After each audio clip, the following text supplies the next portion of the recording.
মানে আমরা সেই আকাশের চাঁদ হাতে পেয়ে গেছি। রাহুল গান্ধী আমাদের ভাইজান কংগ্রেসে যোগদান করেছেন, তার জন্য আমরা খুবই খুশি। ভাইজান ধর্ম বর্ণ নির্বিশেষে সকল ধর্মের মানুষের খেদমতে আগেও ছিলেন, পাশে সেবায় এখনো আছেন। তিনি কংগ্রেসে যোগদান করেছে, আমরা খুবই খুশি। এবং ভাইজানের হাতকে আপনারা শক্ত করুন। ভাইজান আপনাদের সেবায়, আপনাদের খেদমতে সদা সর্বদা হাজির থাকবেন। জাতীয় কংগ্রেস জিন্দাবাদ, রাহুল গান্ধী জিন্দাবাদ, ভাইজান জিন্দাবাদ। আমাদের খুব ভালো লেগেছে, আমরা সেই উপলক্ষে এখানে আসলাম। আমরা কংগ্রেস করি, আমি একটা কংগ্রেসের মেম্বার। আর মানে আমরা রাহুল গান্ধীকে ভক্ত, আর আমরা আগামী দিনে রাহুল গান্ধীকে চাই। আমরা রাহুল গান্ধীর হাত শক্ত করতে চাই। আমরা পশ্চিমবাংলার মমতা ব্যানার্জি আমাদের রাজ্যে যা হচ্ছে দুর্নীতি, আমরা দুর্নীতির হাত থেকে মুক্তি চাই। আমরা রাহুল গান্ধীকে হাত শক্ত করে আমরা আজকে জাতীয় কংগ্রেস ফিরিয়ে আনতে চাই। পীরজাদারা যে এই রাজনীতি আসছে, অনেকেই মন্তব্য করে কেন আসবে, পীরজাদা আসলে কি মনে হয় সমাজের সমাজের কোনো অসুবিধে, সমাজে ভালো আসলে আমাদের সুনাম, আমাদের ভালো হাত শক্ত করবে ফিরিজাদা। পিজাদা কংগ্রেসে জয়েন করেছে, তাতে আমাদের অনেক ভালো হবে। তার কারণ আমরা ভাবছি যে পীরজাদা তো সমাজের অনেক উপকারে তারাই লাগে। তারা যদি রাজনীতিতে প্রবেশ করে তাহলে আমরা অনেক অনেক সফল হব। কারণ পীরজাদা এখন তো আছে চোরেরা, চোর আর পীরজাদা তো এক করলে হবে না। তা আমরা চোরেদের হাত থেকে ক্ষমতাটা পীরজাদাদের হাতে চাচ্ছি। আমরা ক্ষমতা চোরেদের হাতে চাচ্ছি না। ওই জন্য পীরজাদারা এসছে আমাদের কংগ্রেস কর্মীদের উদ্যম। আগে যদি 120% থাকে, এখন 200% হয়ে গেছে। আমাদের বুক মানে আমরা সেই আকাশের চাঁদ হাতে পেয়ে গেছি, এটাই আমরা বলছি। সম্প্রতি 31শে মে পীরজাদা খোয়াবির আমিন কংগ্রেসে যোগদান করেছে। এরপরেই অনেকের মাথায় হাত পড়েছে। সেই সংখ্যালঘু ভোট কি মমতা বন্দ্যোপাধ্যায়ের মাথা থেকে সরে যাচ্ছে? আর কেনই বা কংগ্রেসে জয়েন করলো? রাজ্যের তৃণমূল কংগ্রেসকে মুসলিম সম্প্রদায়ের মসিহা বলা হয়, ঠিক তারপরেও কেন কংগ্রেসে, কোন শর্তে জয়েন করলেন কংগ্রেসে, কথা বলার চেষ্টা করব। গোটা ভারতবর্ষে বিজেপি বিরোধী সংবিধান বাঁচানোর জন্য জাতীয় দল হিসেবে কংগ্রেস কাজ করছে। আমরা ভারতবাসী হিসাবে, আমি যে পরিবার থেকে চলাফেরা করি, আমাদের পরিবারের পরিচিতিটা শুধু ভারতবর্ষে নয়, ভারতবর্ষের বাইরেও বিভিন্ন দেশে আছে।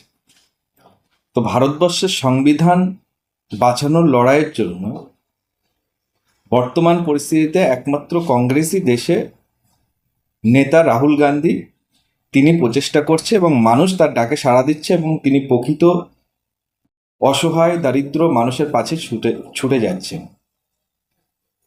তো তার কাজে আমি মুগ্ধ হয়ে, এবং আমি দেখেছি আমাদের রাজ্যের শাসক দল বলুন এবং বিজেপির যে উত্থান, এই শাসক দলের দ্বারাই উত্থান। এবং শাসক দলের কর্মকাণ্ড, যেগুলো দলিত, আদিবাসী, এসসি, এসটি, ওবিসি, সংখ্যালঘু মানুষের উপর যে নির্যাতন, শুধু তাদেরকে একটা বিজেপির ভয় দেখিয়ে আর গ্রামের নেতাদেরকে দিয়ে, মস্তানদেরকে দিয়ে ভয় দেখিয়ে যে রাজনীতি চলছে পশ্চিমবাংলায়, উন্নয়ন নয়, শুধু খেলাধুলো, এইসব রাজনীতি। তো এটাকে আমার কাছে পছন্দ হয়নি। আমি মানুষের চেয়েছি যে কর্মসংস্থান হোক, শিল্প হোক, আমাদের বাংলার ছেলেরা বাইরে মার খাচ্ছে, তারা যেন বাংলায় কাজ করতে পারে, এই উন্নয়ন আমরা দেখতে চেয়েছিলাম। সংখ্যালঘুরাও সেই আশা করেছিল, কিন্তু সংখ্যালঘুরাও আজকে বুঝতে পারছে যে সংখ্যালঘুদের জন্য কতটা ভয়ঙ্কর হতে চলেছে এই রাজ্যের শাসক দল। এবং আমি রাজনীতির বাইরে গিয়ে, আমি সাংগঠনিকভাবে আমাদের দরবার শরীফের পক্ষ থেকে আমি একাধিক আন্দোলন করেছি বিগত দিনে। সেই দিকে মানুষের কষ্ট দুঃখ প্রাথমিকভাবে সমাজে গিয়ে মানুষের সঙ্গে মিশে দেখেছি। তো আমার মনে হয়েছিল যে এই যন্ত্রণা থেকে বাংলার মানুষকে মুক্তি পেতে গেলে এবং দেশের মানুষকে বিজেপির হাত থেকে মুক্তি পেতে গেলে যে প্রয়োজন, সেটা হচ্ছে জাতীয় একটা দল কংগ্রেস, যারা ধর্ম নিরপেক্ষতার কথা বলে, যারা রাহুল গান্ধী কর্মসংস্থানের কথা বলছে, রাহুল গান্ধী আজকে দেশে তিনি বেকারত্বের কথা বলছে, যারা মার খাচ্ছে তাদের কথা বলছে, কাশ্মীরে যারা ক্ষতিগ্রস্ত হয়েছে তাদের কাছে পৌঁছে গেছে। তো এমন করে তিনি কাজ করছেন, আমরা তার পাশে সহযোদ্ধা হিসাবে কাজ করার জন্য এই দলে প্রতিজ্ঞাবদ্ধ হয়ে। এই রাজ্যের শাসক তো মুসলিমদের মসিহা বলে পরিচিত, তারপরেও তাদের কেন মনে হচ্ছে যে তারা মুসলিমদের জন্য কাজ করছে? না দেখুন, আমি আবারও বলছি যে আপনারা দেখেছেন যে মুখ্যমন্ত্রীর ভূমিকা, মুসলিমদের কথা আপনারা যদি বলেন, এই ওয়াকফ আইন, যে আইন প্রত্যাহারের জন্য দেশের আইন না বদলালে এটা প্রত্যাহার কোনোভাবেই সম্ভব নয়, কিন্তু রাজ্য সরকার বলছে আমার রাজ্যে কিছু হবে না, এটা আমি হতে দেব না। কিন্তু ইনি হতে দেবেন না, আইন তো হয়ে গেছে। আজকে বিভিন্ন রাজ্যে দেখছেন আপনারা যেখানে বিজেপি শাসিত কবরস্থান, মসজিদ, মাজার, সংখ্যালঘু মুসলিমদের এই স্থানগুলো ভাঙা হচ্ছে। তো আজকে এই রাজ্যে যদি বিজেপি ক্ষমতায় আসে তাহলে তারাও এসে করবে, আর আপনি তো বিজেপির হাত শক্ত করে দিয়েছেন এখানে। তো আজ বিজেপিকে আপনি উত্থান করে আপনি শুধু বিভিন্ন দলের দোষ দিচ্ছেন, কোনো আন্দোলন হলে সাধারণ চাকরিজীবীরা আন্দোলন করলে বহিরাগত বলে দিচ্ছেন। শুধু আপনার কাছে ওই ইউসুফ পাঠান আসবে বাইরে থেকে, বাংলায় এসে এমপি হবে। বাংলার ছেলেরা কি, বাংলা ভাষীরা কি এরা এমপি হওয়ার যোগ্য নয়? আপনি কলকাতাতে সামান্য কিছু পার্সেন্ট আপনি বাঙালিদের বাদ দিয়ে যে কমিটি তৈরি করে সরকারের মধ্যে যাদের সংখ্যালঘু মুসলিম হিসেবে দেখান, তারা কতজন বাংলাভাষী এবং বাংলায় কত পার্সেন্ট বাংলার মানুষ থাকে? আপনি সেই বাংলার মানুষগুলোকে মর্যাদা দেন না, বাঙালি মুসলিমদের মর্যাদা দেন না। সেটা প্রমাণ করেছে মুর্শিদাবাদে ইউসুফ পাঠানকে আপনি নিয়ে এসেছেন। কেন মুর্শিদাবাদে কেউ ছিল না? ওখানে তো অনেক বর্ষিয়ান লিডার আছে মুসলিম, আপনি তাদের দেখতে পেলেন না? তাহলে তাদেরকে অপমান করা হলো। দ্বিতীয় হচ্ছে, বাংলার মুসলিমরা যখন তাদের ওয়াকফ আন্দোলন নিয়ে নেমেছিল, সংখ্যালঘুরা নেমেছিল, শিখ, খ্রিস্টান সবাই মিলে যখন আন্দোলন করছে, আপনি সংখ্যালঘুদের বললেন যে আমার থেকে বড় শত্রু কেউ হবে না। তো আপনার থেকে বড় শত্রু যদি কেউ না হয় এবং আপনি বলছেন দিল্লি যেতে, তো আমরা ভেবেছিলাম যে আমাদের এই আইন প্রত্যাহার করতে হবে, আমাদের সংবিধান বাঁচাতে হবে, আমাদের সংখ্যালঘু মুসলিম ভাইদের, আমার খ্রিস্টান দাদাদের তাদের কবরস্থানগুলোকে রক্ষা করতে হবে। সেই জন্য আমাদের দিল্লি যেতে মুখ্যমন্ত্রী নিজেই বলেছেন। তো আমরা ওনার কথা মতো সম্মান রেখে আমরা দিল্লিতে গিয়েছি। আমরা দিল্লিতে আন্দোলন করে রাহুল গান্ধীর হাত শক্ত করে আগামী দিন লোকসভা নির্বাচনে বৃহৎ সংখ্যার ভোটে রাহুল গান্ধী দেশের ক্ষমতায় এসে কংগ্রেস ওই আইন বিজেপি যদি বাতিল না করে কংগ্রেস করবে। সম্প্রতি একটা ঘটনা, আপনি রাজ্যের শাসক দলের কথা বলছেন, ওয়াকফ নিয়ে বলছেন। ওয়াকফ নিয়ে আমরা দেখলাম দিদি বললেন যে দিল্লি চলে যেতে হবে, তারপরেই সেনাবাহিনীতে ব্রিগেডের সমাবেশে যাওয়া হয়নি।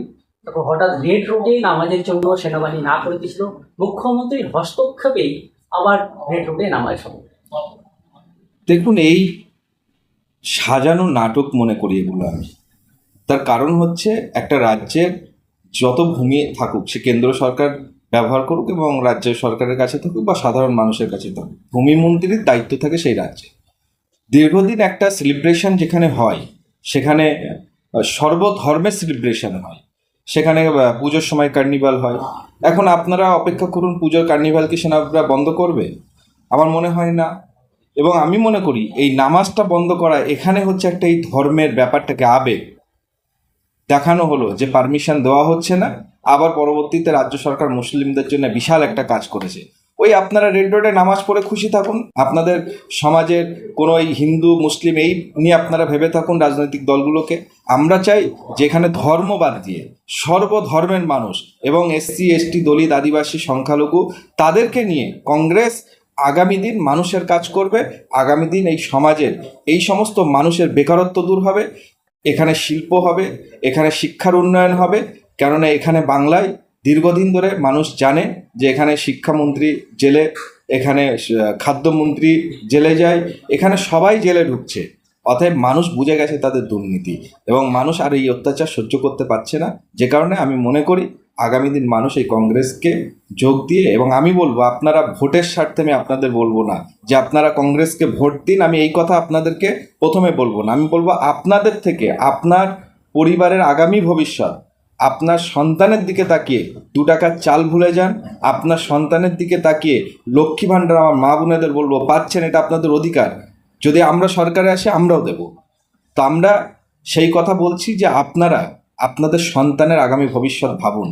এই ধর্ম মেরুকরণের রাজনীতিতে আপনার সন্তানদের ভবিষ্যৎ ভয়ঙ্কর দিকে যাচ্ছে। সে আমার হিন্দু দাদাদেরও যাচ্ছে, মুসলিম ভাই বোনেদেরও যাচ্ছে, অন্যান্য সম্প্রদায়ের মানুষেরও যাচ্ছে। তো আমি বলবো বাংলার মানুষ এক হয়ে ধর্মনিরপেক্ষতা একটা দল কংগ্রেসের সমর্থন করে আমরা আগামী দিন একটা সুন্দর দেশের সংবিধানকে রক্ষা করে দেশ গঠন করব। শেষ প্রশ্ন, একটা চর্চিত বিষয়, অনেকেই মন্তব্য করছেন, কেউ প্রশংসাও করছেন যে পীরজাদারা রাজনীতির ময়দানে, ঠিক ব্যাপারটা কেমন করে দেখছিলাম। দেখুন, আমার দাদু তো পীর ছিলেন, তো উনি অনেক পুস্তক লিখেছেন। তো ওনার একটা পুস্তক আছে, ওনার জীবনী যেমন আছে, ওনার জীবনীটা আপনারা দেখবেন, এবং যারা বলে তাদেরকে বলবো ওনার জীবনী পড়তে। এবং রাজনীতিতে আল্লামা রুহুল আমিন একটা বই আছে, এই বইটা আপনারা পড়ে নেবেন, যে রাজনীতি করতে পারে কি পীরজাদারা, প্রমাণ হয়ে যাবে সেখানে। নওশাদ সিদ্দিকী, আব্বাস সিদ্দিকী, ওবায়দ আমিন, পীরজাদা, কি অন্যান্য পীরজাদা দেখা যাবে আগামী দিনে? অবশ্যই দেখা যেতে পারে। আমাদের অধিকার, সমাজের জন্য, মানুষের জন্য যে অধিকার, সেটাকে সঠিকভাবে এগিয়ে নিয়ে আসার জন্য, যদি আজকে যোগী আদিত্যনাথ, সে যদি একটা ধর্ম থেকে, একটা গুরু থেকে বিলং করে সে যদি রাজনীতিতে আসতে পারে, মানুষের কাজ করতে পারে, তো আমরা কেন আমরা তো রাজনীতিতে না এসেও কাজ করেছি। সমস্ত সম্প্রদায়ের মানুষের নিয়ে আমরা সংগঠন করেছি। আমার দরবার শরীফের সংগঠন আল্লামা রুহুল আমিন ফাউন্ডেশন, আমি তার দায়িত্বে থেকে অনেক কাজ করেছি দীর্ঘদিন, এবং আমরা সর্বধর্মের মানুষের জন্য কাজ করেছি। তা আমি মনে করি পীরজাদারা যখন দেখছে যে সমাজে লাঞ্ছিত, বঞ্চিত, অবহেলিত এদের প্রতি আরও অত্যাচার হচ্ছে, আমরা সেই জন্য মানুষের পাশে দাঁড়াচ্ছি। এবং আমরা চাই, এবং আমি বলবো আগামী দিনে আরও ভালো মানুষ যারা আছেন সমাজে, যারা সমাজের কাজ করেন, তারা রাজনীতিতে এগিয়ে আসুন, না হলে এই সমাজ আর বাঁচানো যাবে না।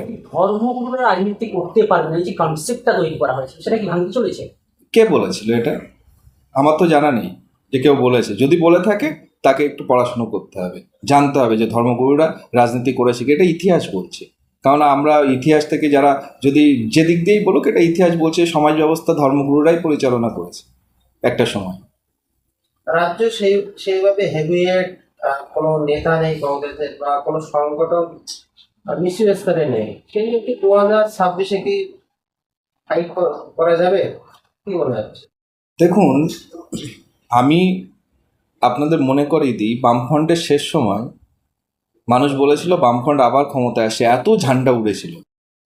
কিন্তু সেই সময় তৃণমূল যে ক্ষমতায় আসবে এটা কে জানতো? তাদের অত্যাচারের জন্য তৃণমূল ক্ষমতায় এসেছিল যে আমরা মানুষের ভালো করব। এখন দেখা গেল এই অত্যাচারটা এত বেশি হচ্ছে যে মানুষ আর চাইছে না যে তৃণমূল থাক। এত চুরি মানুষ আর মেনে নিতে পারছে না, এত দুর্নীতি মানুষ মেনে নিতে পারছে না, যে কারণে মানুষ এখান থেকে সরে আসবে, এটা আমার বিশ্বাস। আগামী দিন দল চালে যে আপনি কি দাঁড়াবেন কংগ্রেস থেকে? না, আমি বলেই দিয়েছি যে আমি এখন কোনো নির্বাচনে আমি সামিল হব না। দেখুন, আপনারা যার কথা বলছেন আমিও ওনাকে চিনি না। টিভি বা ফোনের পর্দায় ওনাকে দেখা যায়, সমাজে কখনো আমরা দেখিনি, এবং সাধারণ মানুষ ওনাকে রাস্তায় বা গ্রামে দেখেছে কিনা জানি না। ওই গ্রামে আখ কাটতে হয় জানেন, ছুরি দিয়ে কাটতে হয় না কাস্তে দিয়ে কাটতে হয়, এটা ওনাকে জিজ্ঞাসা করলে উনি বলতে পারবেন না।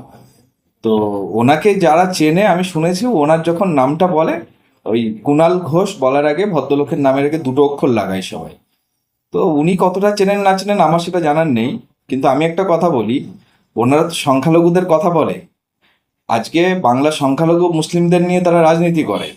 আজকে তারা ভারতবর্ষের তৃতীয় মুসলিম তীর্থস্থান বসিরহাট মাওলানাবাগ দরবার শরীফ, সেই জায়গাটাকে তারা চেনে না। তারা চেনে কখন? ভোট নেওয়ার সময় চেনে, এটা তার প্রমাণ করে দিল। যে এমনি সময় প্রয়োজন নেই, শুধু ভোটটা নেওয়ার সময় তাদের যেতে হবে। কেন? আমার এই দরবার, তার দলের প্রধান যিনি রাজ্যের মুখ্যমন্ত্রী, তিনি আমাকে নেতাজি ইন্ডোর স্টেডিয়ামে ডেকেছিলেন, আমি গিয়েছিলাম। তিনি, ওনার সেকেন্ড অফ কমান্ড যিনি বর্তমানে আছেন অভিষেক ব্যানার্জি, তিনি আমার দরবারে এসেছেন। তাহলে ওনার দলের উচ্চ নেতৃত্ব এই দরবারকে চেনেন, আর উনি চেনেন না, এটা ওনার জন্য অত্যন্ত দুর্ভাগ্যজনক। এবং এটা প্রমাণ করে দেয় যে সংখ্যালঘুরা শুধু ভোটের সময় ব্যবহার হয়, বাকি সময় সংখ্যালঘুদের এরা চেনে না, তার প্রমাণ এটা।